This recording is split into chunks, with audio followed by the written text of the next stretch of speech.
Most people aren't even thinking about you. They're thinking about themselves. You fucking narcissistic bitch. Get out of your own head. I used to be so socially anxious that anytime I left a group of people that I had met for the first time or haven't hung around that much, I would leave feeling like I took the fattest dookie in front of them. I've gotten better at this over the years, but sometimes I still feel the need to fill those awkward silences with oversharing about my own life. Now I ended up telling a random stranger the last time I had a full-on mental breakdown before my period. Like, they didn't need to know that. The first thing that's helped me the most is to challenge your thoughts. For example, if you walk into a room and like you find people looking at you, instead of saying to yourself like, oh my god, everyone is judging me, you can be like, wow, like people are admiring me. I know it sounds a little conceited, but that's the only way you're gonna feel confident about yourself. Most of the time, people are too focused on themselves to care, just like you are hyper-focused on yourself. Also, at the end of the day, you really don't know what someone is thinking unless they verbalize it to you. So why not use that to your advantage and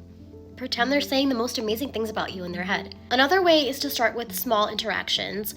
For example, if you're at the checkout line at the grocery store, compliment the cashier's earrings, or like, you know, say something nice about them, start up a little conversation, and just go from there. Make it very like low pressure. If you feel like you were being cringy, you never have to see that person again. You know what I mean? Another way you can be a good conversation starter and take some of the pressure off of yourself is asking open-ended questions. For example, if you're trying to get to know someone, instead of asking, hey, do you like your job? You can ask something like, what is your favorite part of your job? This way you can actually get to know the person and they're not just answering a simple yes or no. There is more to the story that requires explanation. One of my last tips would be focus on your posture and eye contact.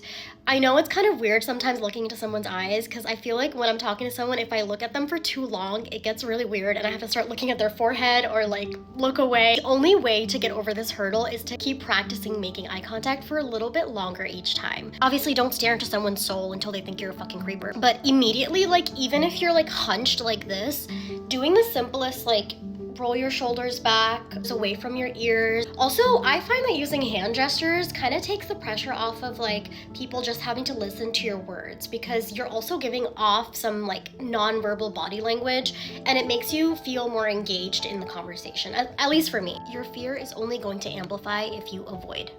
So get started today. If you have any other amazing tips for social anxiety, drop them in the comments and let's chat.